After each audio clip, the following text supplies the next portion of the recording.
फर्द जुर्म की टीम आई है आज ज़िला शेखुपुरा में, जहां पर लाहौर से ताल्लुक़ रखने वाली एक 40 साल खातून को नौकरी का झांसा देकर 3 अफराद ने इज्तिमाई ज़्यादती का निशाना बनाने के बाद कत्ल कर दिया था। कत्ल की इस वारदात में मुलविस मुल्ज़मान को पुलिस ने कैसे गिरफ्तार किया और दौरान तफ्तीश इन मुल्ज़मान ने क्या इंकशाफात किए, हम आपको तमाम तर हक़ाइक़ से आगाह करेंगे। आइए हमारे साथ।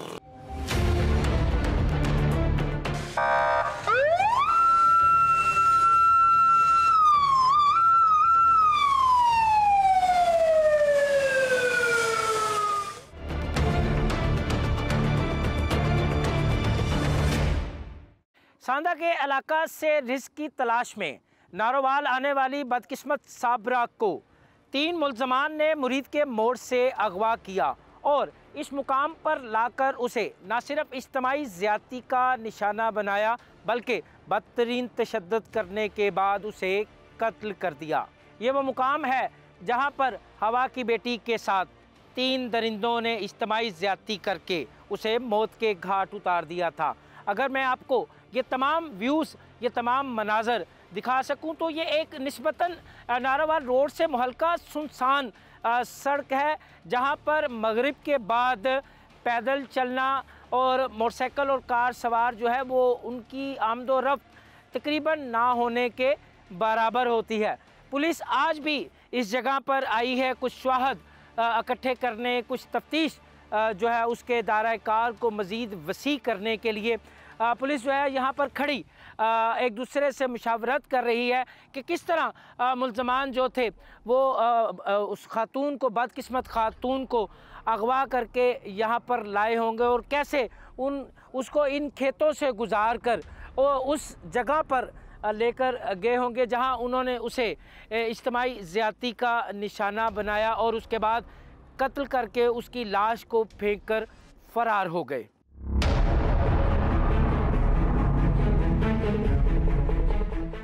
यह है वो मुकाम जहां पर हवा की बेटी को 3 दरिंदों ने अपने जुल्म का निशाना बनाने के बाद कत्ल कर दिया था। गिरफ्तार मुल्ज़मान इस वक्त थाना नारंग में बंद हैं। तो यहां से अब हम चलते हैं थाना नारंग मंडी और वहां पर गिरफ्तार मुल्ज़मान से भी बात करेंगे और तफ्तीशी अफसरान से भी। दौरान तफ्तीश मुल्ज़मान ने क्या इंकशाफ किए और इस केस की तफ्तीश कहां तक पहुंची, हम तमाम हक़ाइक़ से आपको आगाह करेंगे। आइए हमारे साथ। हम आ गए हैं थाना नारंग मंडी में, जहां पर मकतूला साबरा के कत्ल का मुकदमा दर्ज हुआ था। पुलिस ने कैसे कत्ल की इस बेईमाना वारदात में मुलविस मुल्ज़मान को ट्रेस किया और उन्हें गिरफ्तार करके उनसे क्या तहकीकात की और दौरान तहकीकात मुल्ज़मान ने क्या इंकशाफ किया, आइए हम आपको वो भी बताते हैं। मेरे साथ मौजूद हैं SHO नारंग मंडी इंस्पेक्टर ज़फ़र इकबाल और इंचार्ज इन्वेस्टिगेशन मोहम्मद एजाज़। तो हम उनसे पूछते हैं कि कत्ल की इस बेईमाना वारदात को उन्होंने किस तरह ट्रेस किया, कैसे इसमें मुलविस मुल्ज़मान जो थे वो कानून की गिरफ्त में आए और उन्होंने अब तक की तफ्तीश में क्या इंकशाफ किया। ज़फ़र साहब बताइएगा, कब का वक़ूआ है, कैसे आपने इस अंधे कत्ल की वारदात को ट्रेस किया? 21-22-5 में महीने का ये वक़ूआ है। ये साबरा बीबी औरत जो है ये नारोवाल जाने के लिए जब मरीद के पहुंची स्टॉप पे तो वक़्त बेगा हो चुका था। इसने सवारी ना होने की वजह से ये जो मुल्ज़मान हैं इनसे लिफ्ट ली, इनके डाले पे बैठी नारोवाल जाने के लिए। वहाँ ये मौज़ा डके के में एक ज़मींदार के पास मुलाजमा थी। तो जब ये नारंग ऊँचे पिंड के करीब पहुँची तो इन्होंने मुल्ज़मान की नीयत में फतूर आ गया। इन्होंने इस औरत को उधर ऊँचा पिंड जो गांव है उधर एक खेतों में ले जाकर इससे बारी बारी इन्होंने इससे ज़्यादती की। जब ज़्यादती की तो इस साबरा बीबी औरत ने कहा कि मैं ये आपके ख़िलाफ़ कानूनी कार्रवाई करवाऊंगी। इन्होंने इस डर की वजह से उसी का दुपट्टा लेके उसके गले में फंदा डालकर उसको मार दिया और खेतों में लाश फेंक दी। चूँकि ये इसका कोई नाम पता नहीं था तो उधर के गाँव के ज़मींदार अशरफ ने इतला दी। उसी के बयान पे ही हमने नामालूम मुल्ज़मा के ख़िलाफ़ मुकदमा दर्ज कर लिया और इसको पोस्टमार्टम के लिए हस्पताल ले गए। वहाँ डॉक्टर साहब ने इनका पोस्टमार्टम किया और उसमें ये चीज़ सामने आई कि इसके साथ रेप हुआ है। क्योंकि ये मुकदमा बड़ा सीरियस हो गया था। इसमें RPO साहब और DPO साहब की हदायत पर और मुख्तलिफ़ टीमें तश्कील दी गई, जिनका मैं भी इंचार्ज था और जाज इंस्पेक्टर ये भी इंचार्ज थे। इसको हमने मुख्तलिफ़ पहलुओं से इसकी तफ्तीश शुरू की। उसमें इसके मोबाइल थे जो वो।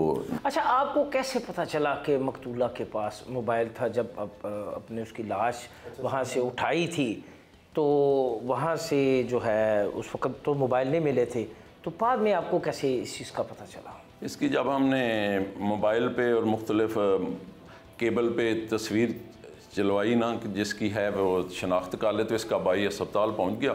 उसने आके इसका नाम भी बताया और साथ बताया कि इसके पास फ़लाँ नंबर के 2 मोबाइल भी थे।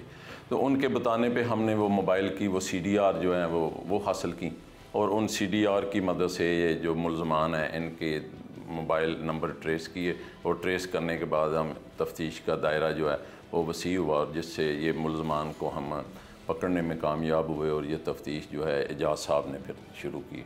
तफ्तीश मुकदमा मेरे हवाले हुई है। दौरान तफ्तीश PFSA टीम की मदद से जायब कुआ से शवाहद इकट्ठे किए हैं। मकतूला के बकल स्वैब, नेल स्वैब लिए हैं। डेड बॉडी को पोस्टमार्टम के लिए THQ हॉस्पिटल मरीद के भिजवाया है। तो उसी दौरान चूँकि सोशल मीडिया पे हमने शनाख्त के लिए तस्वीरें वायरल की थी, तो उसकी वजह से इसका भाई अमजद, साबरा का भाई अमजद आया। उसने हस्पताल में आकर अपनी शनाख्त की है अपनी सिस्टर की डेड बॉडी, और बताया कि इसके पास 2 मोबाइल थे। तो उन मोबाइल को, और फिर डॉक्टर साहब ने बताया कि इसके साथ रेप हुआ है। अच्छा, जब डॉक्टर साहब ने आपको बताया कि मकतूला के साथ रेप हुआ है, ज़्यादती हुई है, तब तो केस की संगीनी जो है वो तो मज़ीद बढ़ गई होगी, सनसनी पैदा हो गई थी। क्योंकि इससे पहले मोटरवे पे एक इंसिडेंट हुआ था जो मीडिया पर बहुत हाईलाइट हुआ था और काफ़ी परेशानी हुई थी। तो उसकी जब ये नौयत पैदा हुई कि इसके साथ ज़्यादती भी हुई है, तो ज़ाहिर है सनसनी तो फैली थी। फिर RPO साहब ने, DPO साहब ने टीमें तश्कील दी हैं। SHO साहब उसमें शामिल थे, मैं शामिल था, और बहुत सारे अफसरान शामिल थे। हमने हर पहलू पे तफ्तीश की है। और जब इसकी मकतूला की CDR ली है उसके मोबाइल फ़ोन की, तो लास्ट कॉलर को हमने टच किया है। पहले तो उसने जो है वो कोशिश की है कि पुलिस को भूल भुलैयों में डाले, लेकिन नहीं, आखिर में ये क्लियर हो गया कि इन्होंने सब कुछ किया, और PFSA की रिपोर्ट से भी साबित हो गया कि इसके साथ रेप हुआ है। तो मुलज़मान पकड़े हैं। मुलज़मान ने बताया है कि ये हमें मिली है मरीदके में, नारोवाल चौक में। इसने जाना था इधर नारोवाल, एक डे गाँव है, उस वहाँ किसी ज़िम्मेदार के पास मुलाजमत करती है। तो वक्त बेगा हो चुका था, गाड़ी कोई मिल नहीं रही थी। ये मुलज़मान आए हैं एक डाले पे, इन्हें औरत को देकर कहा कि चलो आओ हम आपको छोड़ आते हैं। तो मरीद के से बिठा के यहाँ नारंग के इलाका में उच्चा पिंड के रकबा में जब पहुँचे हैं, उनकी नीयत में फतूर आ गया। उन्होंने इस औरत के साथ रेप किया है। ये मुलज़मान ने इंकशाफ किया है, उसके साथ रेप किया। और जब उस औरत ने कहा है कि आपने मेरे साथ ज़्यादती की है, अब मैं आपके ख़िलाफ़ थाना में कार्रवाई करवाऊँगी, तो इन्होंने उसी का दुपट्टा उसके गले में डालकर उसे कत्ल कर दिया। अच्छा, ये वक़ूआ तकरीबन 6 से 8 माह पुराना है, तो किस तसलसल से आप तफ्तीश को लेके आगे बढ़ते रहे? ये बढ़ते रहे हैं क्योंकि मोबाइल फ़ोन जो उसके थे वो फौरी तौर पे नहीं चले। मुलज़मान ने पहले इंतज़ार किया, शायद अब समझा हो कि पुलिस को अब भूल गई है इस केस को, लेकिन हम कैसे भूल सकते हैं एक औरत के साथ जिसके साथ हुआ है और उसे कत्ल कर दिया गया। वो पुलिस की आंखों से ओझल तो हो ही नहीं सकता, देर हो सकती है। अच्छा एजाज, किस तरह आपने इन मुलज़मान को गिरफ़्तार किया? क्या ये आपने इनको इकट्ठे गिरफ़्तार किया या एक दूसरे की निशानदेही पे पकड़ा था? इनको एक तो ये एक शबीर मुलज़म है, ये लास्ट कॉलर है विक्टिम के साथ, डिजीज़ के साथ, मकतूला का ये लास्ट कॉलर ये है। इसकी CDR हासिल की है, फिर इसके लिंक जो है वो तलाश किए हैं। फिर एक मोहम्मद सैन मुलज़म है जिसको मच्छर वाली ज़िला ननकाना में गाँव है, वहाँ से गिरफ़्तार किया है। उसने सारा इंकशाफ किया है। उसके बाद फिर इसे शबीर और दूसरे आबद को, ये दोनों सदागरपुर के रहने वाले हैं, इनको वहाँ से गिरफ़्तार किया। ये तीनों मुलजमान काम क्या करते हैं? ये तीनों मेहनत कश हैं, मजदूरी करते हैं, अनपढ़ हैं, जाहल हैं, अजड हैं।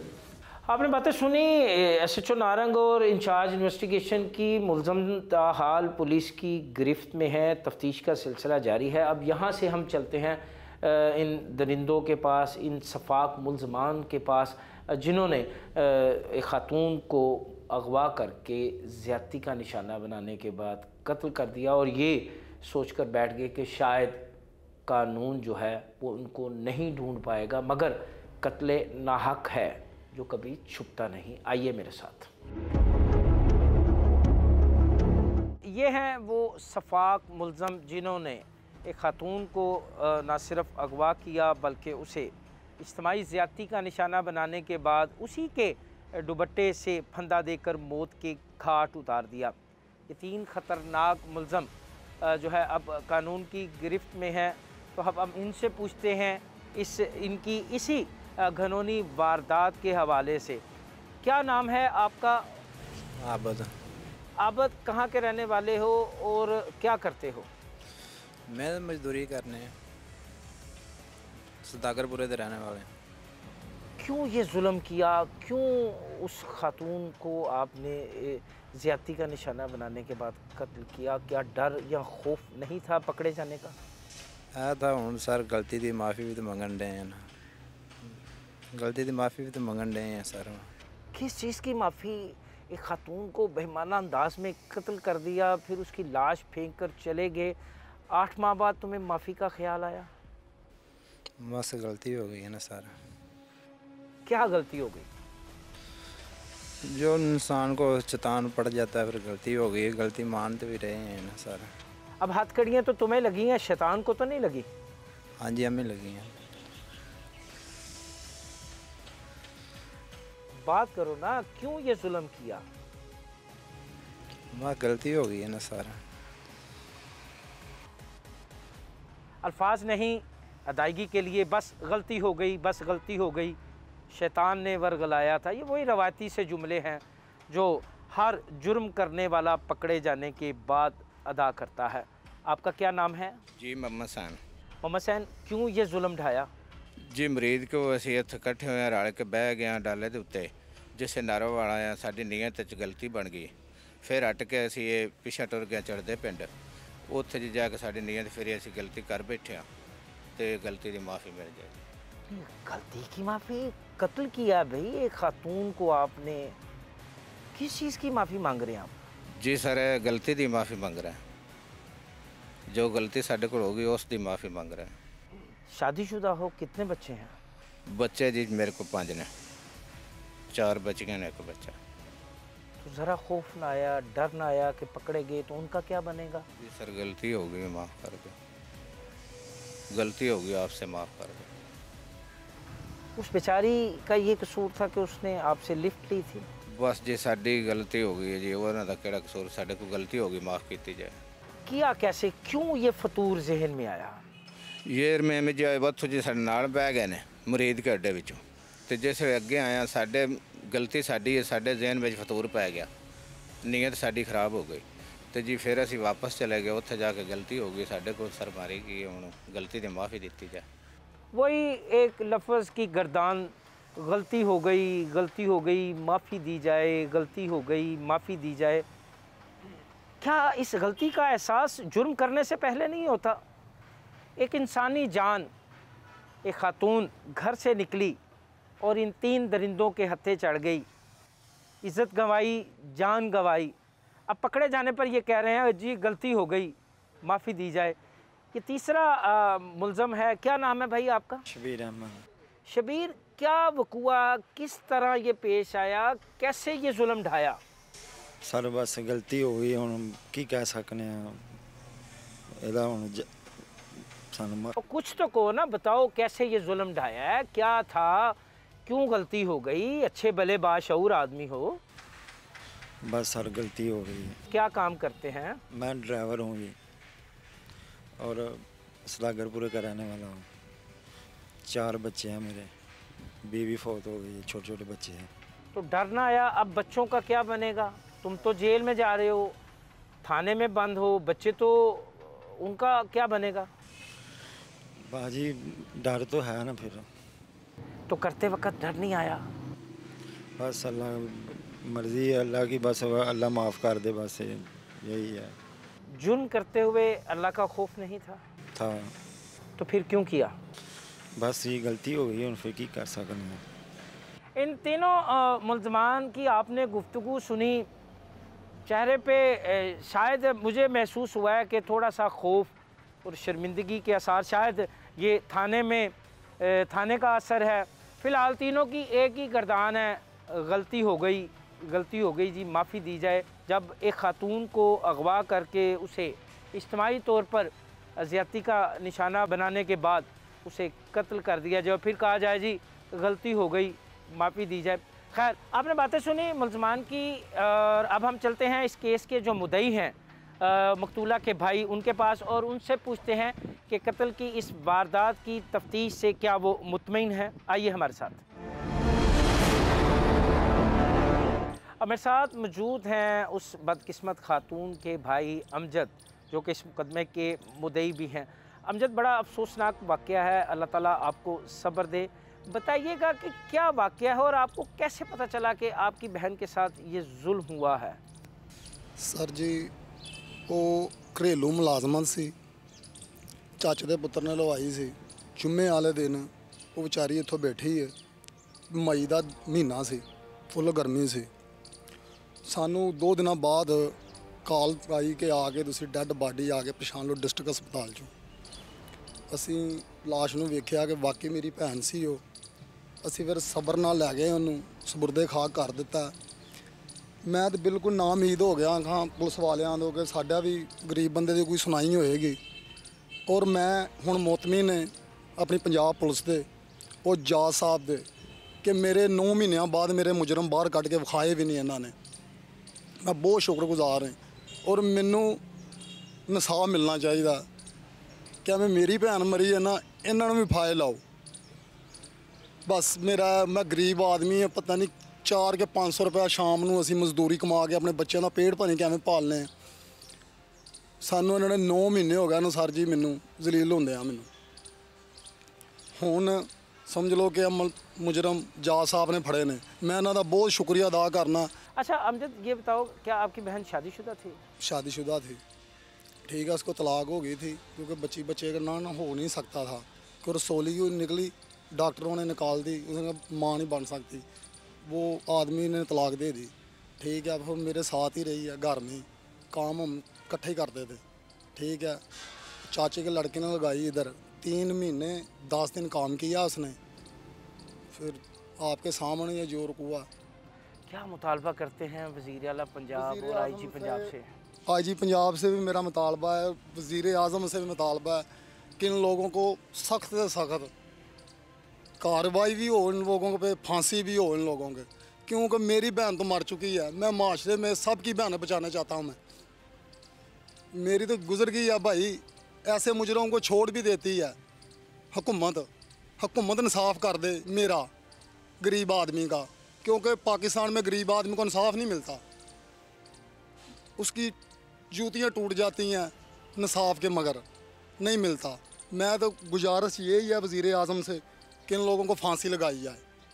जैसे मैं रो रहा हूँ ना 9 महीने से, ये भी लोग पता लगे इन लोगों को कि कैसे किसी के साथ जुर्म किया जाता है, यही मुतालबा है। और मैं सबसे शुक्रगुजार हूँ जहाज़ खां का, पूरे पाकिस्तान से वज़ीर आज़म मेरी दरख्वास्त है ऐसे अफसर लगाओ जो गरीबों की बात भी सुने, हेल्प भी करे। बस ने बातें सुनी मकतूला के भाई अमजद की, इंसाफ की दुहाई दे रहा है, 9 माह से जो है इंसाफ की तलाश में था, मगर अब जब मुल्ज़म गिरफ़्तार हो गए तो उसका एक ही मुतालबा है कि इनको करार वाकई सज़ा दी जाए। तीनों मुल्ज़मान इस वक्त कानून की गिरफ्त में हैं और मुख्तलिफ़ पहलुओं पर उनसे तहकीकात का सिलसिला जारी है।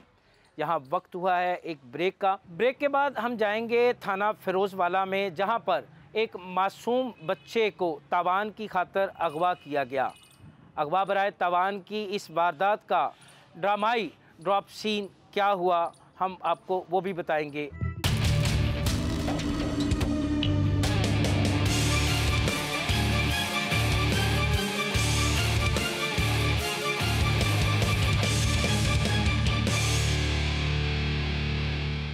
Welcome back. नारंग मंडी के बाद अब हम आ गए हैं फ़िरोज़वाला। जैसे कि ब्रेक पर जाने से पहले मैंने आपको कहा था कि फ़िरोज़वाला से एक मासूम बच्चे को तावान की खातर अगवा किया गया। अगवा बराए तावान के इस मुकदमे की तफ्तीश कहाँ तक पहुँची, क्या पुलिस उन मुल्ज़मान को गिरफ़्तार कर पाई कि नहीं, आइए इस हवाले से हम बात करते हैं SHO फ़िरोज़वाला से। मेरे साथ मौजूद हैं SHO फ़िरोज़वाला उमर शहराज घुमन। तो हम उनसे पूछते हैं कि अगवा बराए तावान के मुकदमे की तफ्तीश कहाँ तक पहुँची है। जी शहराज, बताइएगा कि क्या मुकदमा है और इसके पीछे क्या मुहरक़ात हैं और कब तक आप मुल्ज़मान को गिरफ़्तार करके बच्चे को बाजियाब करवा लेंगे? जी, मैं इसमें थोड़ा सा मुख्तसर बताता हूँ। ये बड़ा हीनियस किस्म का मुकदमा है जिस पे हम ये काम कर रहे हैं। जैसे ये हमारे नोटिस में बात आई है कि बच्चा जो है ना वो अगवा हुआ है 7-8 साल का, तो हमने अपनी तमाम जो एनर्जी है सारी इस केस पे फोकस कर दी है। सीनियर्स की तरफ से भी जो मुल्की हालात हैं, आपको पता है, इस वजह से बच्चों के जो जराइम हैं उन पर बड़ी ख़ास तवज्जो दी जा रही है। तो हम इंशाल्लाह ताला इस पे जो है ना वो 2 साइड से काम कर रहे हैं। ह्यूमन इंटेलिजेंस प्लस हम जो है ना वो टेक्नोलॉजी, इनको हम कंबाइन करके इस केस को जो है ना सॉल्व करने की कोशिश कर रहे हैं। तो इंशाल्लाह हम बहुत करीब हैं मुल्ज़मान को गिरफ़्तार करने के लिए।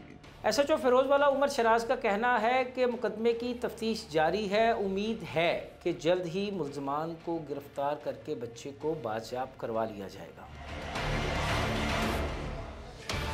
सर, जिस बच्चे को बाजियाब करना है उसकी लोकेशन लाहौर की आ गई है। वेरी गुड, चलें चेक करते हैं। जी, क्या लोकेशन है ये? सर, मुल्ज़मान की लोकेशन लाहौर सब्ज़ादार की है।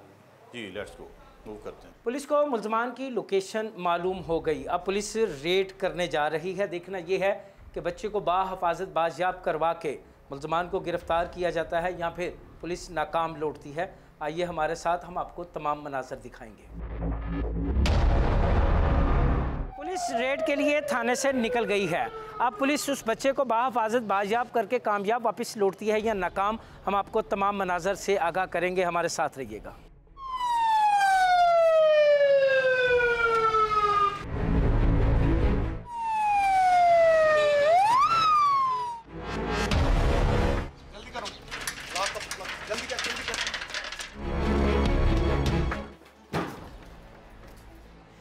पुलिस ने एक कामयाब रेड करते हुए उस जगह से मुल्ज़मान को जो है वो गिरफ़्तार कर लिया है। पुलिस टीम उस कमरे के अंदर है जहां पर मुल्ज़मान जो है मग़वी बच्चे के साथ मौजूद हैं।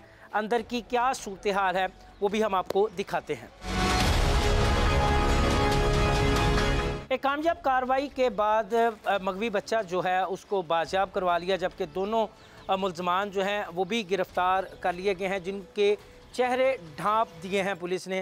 उन मुल्ज़मान को अंदर से गिरफ़्तार कर लिया है। एक बोसीदा सी इमारत थी जहां पुलिस ने कामयाब रेड करके इन मुल्ज़मान को गिरफ़्तार कर लिया। अब इन्हें मज़ीद तफ्तीश के लिए जो है थाने मुंतकिल किया जा रहा है, जहां पर पुलिस की खुसूसी टीमें इन मुल्ज़मान से तफ्तीश करेंगी और इन मुल्ज़मान का साबका रिकॉर्ड जो है वो भी चेक किया जाएगा।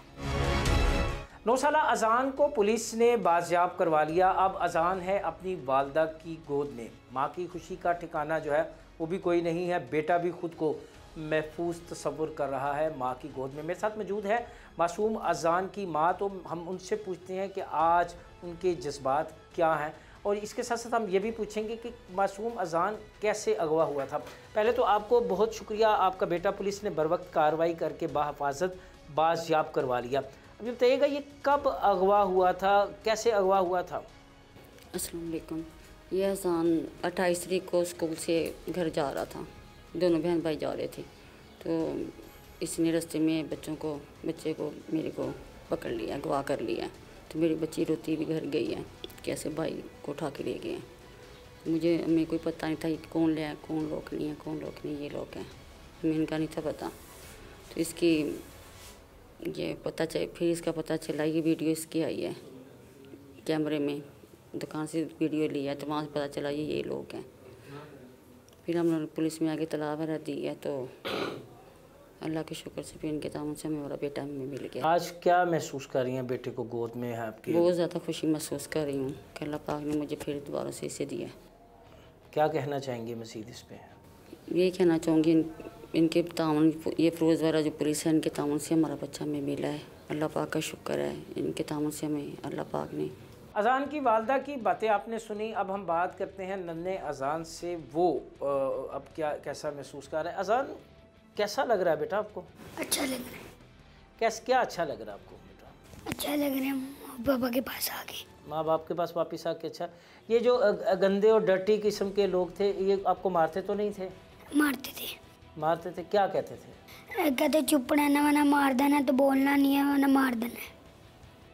जब पुलिस ने आपको बाजियाब करवाया तो आपको दोबारा खुशी हुई, आपको खौफ ख़त्म हुआ? जी। अब डर तो नहीं लगता? लगता है थोड़ा डर लगता है। आपने बातें सुनी नन्हे अज़ान की और उसकी वालदा की खुशी का तो कोई ठिकाना नहीं है। नन्हा अज़ान ये कहता है कि अभी ज़रा सा डर लगता है, मगर वक्त गुजरने के साथ साथ ये डर भी ख़त्म हो जाएगा। हम एक बार फिर SHO फ़िरोज़ वाला से पूछेंगे कि इन गिरफ़्तार मुल्ज़मान की तफ्तीश कहाँ तक पहुँची और अब तक की तफ्तीश में इन्होंने क्या अहम इंकशाफ किए हैं। मेरे साथ मौजूद हैं SHO फ़िरोज़ वाला उमर शराज घुमन। तो हम उनसे पूछते हैं कि गिरफ़्तार मुल्ज़मान से तफ्तीश कहाँ तक पहुँची है। उमर बताइए, कहाँ तक पहुँची है तफ्तीश? ये काफ़ी ख़तरनाक किस्म के मुजरम हैं। जैसे कि आपको इल्म है कि ये अगवा बराए तवान के मुलज़म हैं इस वक्त हमारे पास जो पकड़े गए हैं। हमने जब इनकी इनिशियल इंटेरोगेशन की है तो उससे हमें कुछ बड़ी खौफनाक किस्म की चीज़ें सामने आई हैं कि ये जो मुलज़म मेन है ये ऑलरेडी 302 यानी कि कत्ल और इक़दाम कत्ल के मुलज़मान में इश्तिहारी है, मुकदमात में इश्तिहारी है और ये कसूर पुलिस को मतलूब है इस वक्त। और ये अरसा तकरीबन 17 साल से पुलिस को मतलूब था, तो ये बड़ा डेस्परेट किस्म का बंदा है। तो अभी मज़ीद हमारी जो है ना वो तफ्तीश जारी है और मज़ीद इंकशाफात की तवक्को है इस पर। गिरफ़्तार मुलज़म से मुख्तलिफ़ पहलुओं पर तफ्तीश जारी है। जैसे ही तफ्तीश मुकम्मल होगी कार्रवाई के अमल को आगे बढ़ाया जाएगा। ताहम ये बात खुश आइन है कि फ़िरोज़ वाला पुलिस ने बर वक्त कार्रवाई की, 9 साला बच्चा बाहिफाजत बाजियाब करवाया और उसे उसके वालिदैन के हवाले कर दिया। प्रोग्राम फ़र्द जुर्म में वक्त हुआ जाता है एक ब्रेक का। ब्रेक के बाद हम जाएंगे शेखुपुरा में DPO फैसल मुख्तार के पास और उनसे बात करेंगे इन दोनों मुकदमात की तफ्तीश के हवाले से। मिलते हैं ब्रेक के बाद।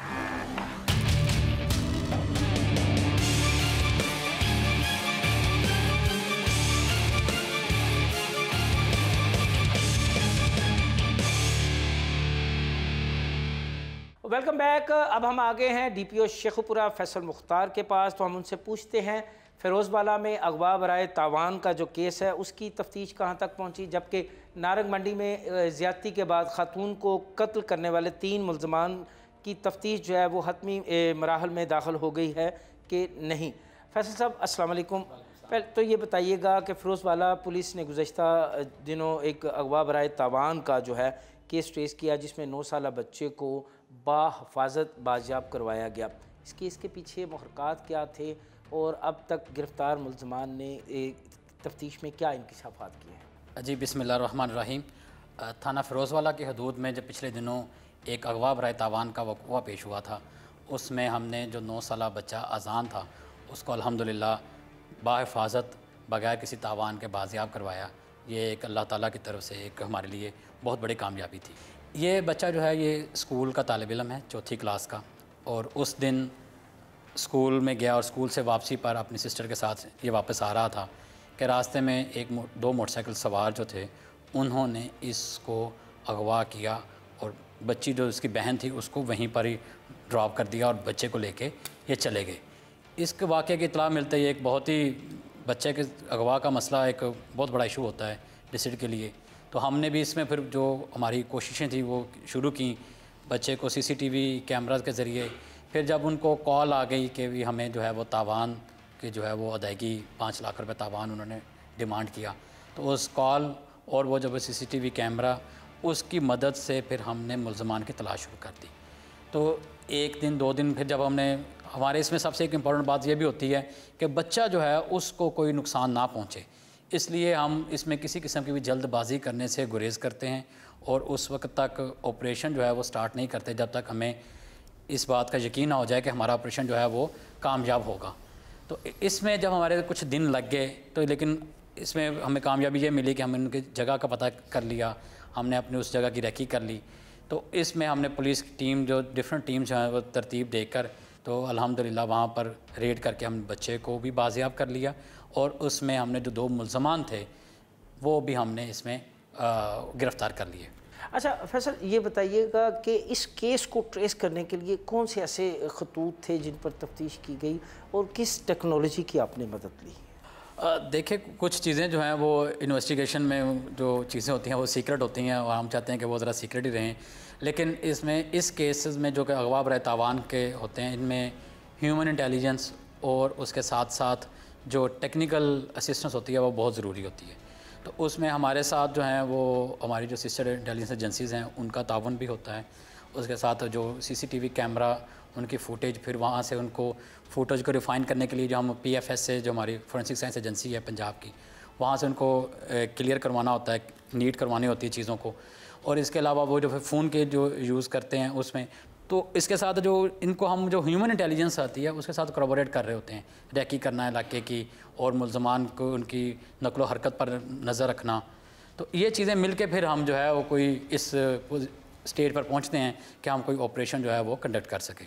अच्छा फैसल साहब, ये बताइएगा कि मुल्ज़मान जो हैं वो इंतहाई ख़तरनाक हैं, सबका रिकॉर्ड याफ्ता भी हैं, और इसके साथ ये भी बताइएगा कि तफ्तीश में उन्होंने कितने ऐसे वाक़यात का इंकशाफ किया है, ऐसी वारदातों का इंकशाफ किया? जी, आपकी बात ठीक है कि ये मुल्ज़मान जो थे ये एक साबका रिकॉर्ड याफ्ता निकले। ये कसूर में कत्ल और इक़दाम कत्ल के मुकदमात थे, उसमें ये इश्तिहारी थे, कोई 15 साल 10 से 15 साल पुराने मुकदमात में।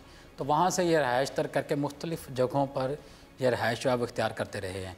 इसमें एक प्लस पॉइंट ये भी केस की तफ्तीश के हवाले से जो एक पुलिस को मदद मिली वो ये भी कि ये मुल्ज़मान जो थे वे कुछ अर्सा पहले इसी विसिनिटी में जो रहते थे, इसी जहाँ से बच्चे को अगवा किया गया है उसी इलाके में ये 4 साल पहले जो थे वो यहाँ पर रहते थे, इसलिए उनको इलाके की रैकी और उनको जहाँ से सारी चीज़ों का इल्म था। इसके बाद ये जहाँ अपनी रहायश तर करके किसी और इलाके में चले गए थे। तो जब ये गिरफ़्तार हुए तो गिरफ़्तार होने के बाद जब इनका हमने क्रिमिनल रिकॉर्ड चेक किया गया तो उसमें पता चला कि ये 3 से 4 मुकदमे, एक लाहौर का और 3 कसूर के, उस मुकदमे में जो हैं ये इश्तिहारी चले आ रहे हैं। अभी तफ्तीश जो है इनकी अभी जारी है कि इसकी और मुकदमात, लेकिन अभी तक हमें इनके किसी और अगवा बराए तावान के मुकदमात में इनके मुलव्वस जो है वो होना साबित नहीं हुआ है। लेकिन इसके अलावा इन्होंने जो दूसरी जो चोरियाँ हैं उनमें ये है इनकी कुछ इंकशाफात हुए हैं।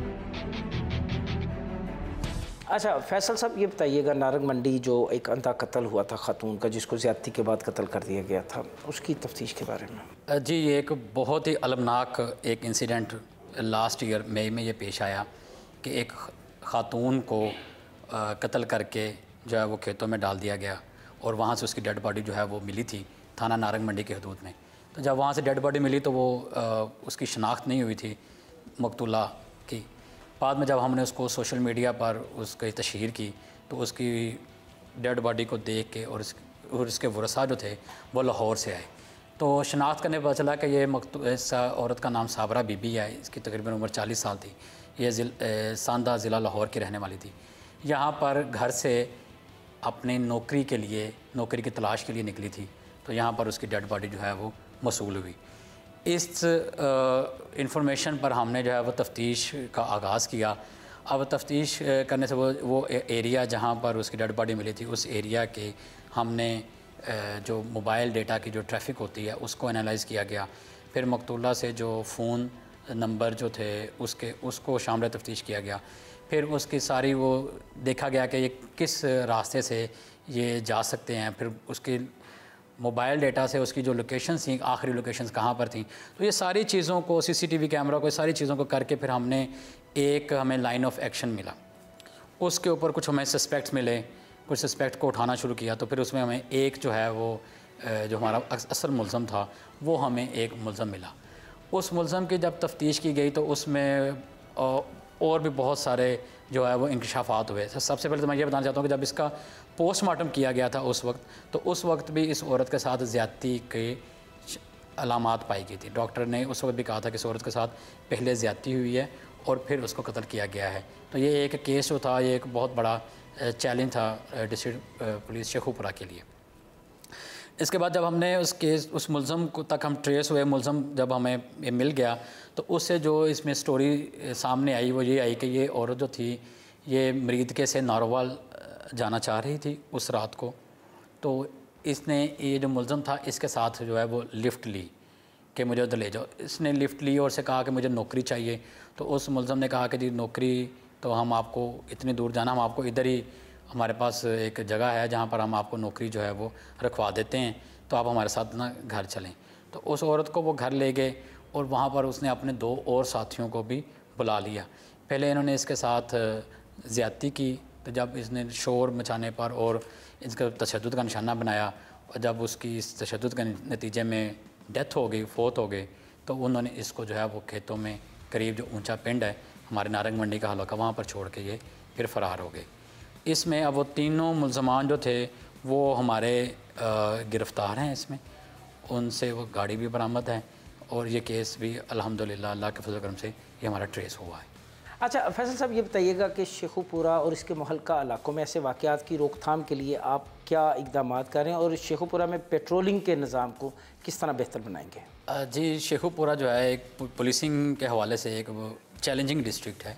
यहाँ पर लाहौर की प्रॉक्सिमिटी में होने की वजह से यहाँ पर जो क्राइम की शरह है वो भी ज़रा दूसरे अजला की निस्बत ज़्यादा है। तो इसलिए इसमें जो पुलिसिंग चैलेंजेस हैं उनसे निपटने के लिए डिफरेंट किस्म की स्ट्रेटजीज़ जो हैं वो अडॉप्ट की गई हैं और की जा रही हैं, ताकि संगीन वारदातों के साथ साथ एक कत्ल, इक़दाम कत्ल और जो दुश्मनियों वाली जो हमारे वाक़यात पेश आते हैं पुरानी दुश्मनियों की वजह से, उसका भी तदारक किया जा सके।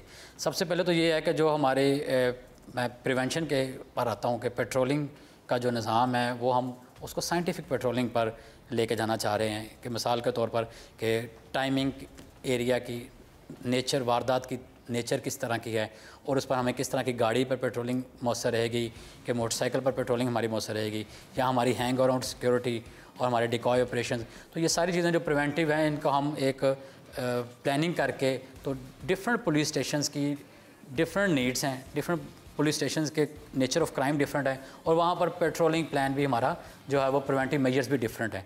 प्रिवेंटिव मेजर्स में हम दुश्मनियों के जो प्रिवेंटिव मेजर्स है उसमें हम टाइमली इंसदादी कार्रवाई भी करते हैं और जो उसमें हमारे इश्तिहारी हैं, जो हमारे एट लार्ज हैं, उनको गिरफ़्तार करने के लिए भी कोशिशें जारी हैं ताकि वो इसमें गिरफ़्तार हों और मज़ीद इस किस्म की जो क्राइम अगेंस्ट पर्सन है उसको रोका जा सके। आपने बातें सुनी DPO शेखपुरा फैसल मुख्तार की। उनका कहना है कि क्राइम की रोकथाम के लिए हंगामी बुनियादों पर इक़दामात किए जा रहे हैं। बहरहाल जुर्म होगा तो जुर्म ट्रेस भी होगा। प्रोग्राम फ़र्द जुर्म का वक्त ख़त्म हुआ चाहता है। अगले हफ्ते नई फ़र्द जुर्म के साथ दोबारा आपकी खिदमत में हाजिर होंगे। तब तक के लिए मुझे और मेरी टीम को इजाज़त दीजिए। खुदा हाफिज़।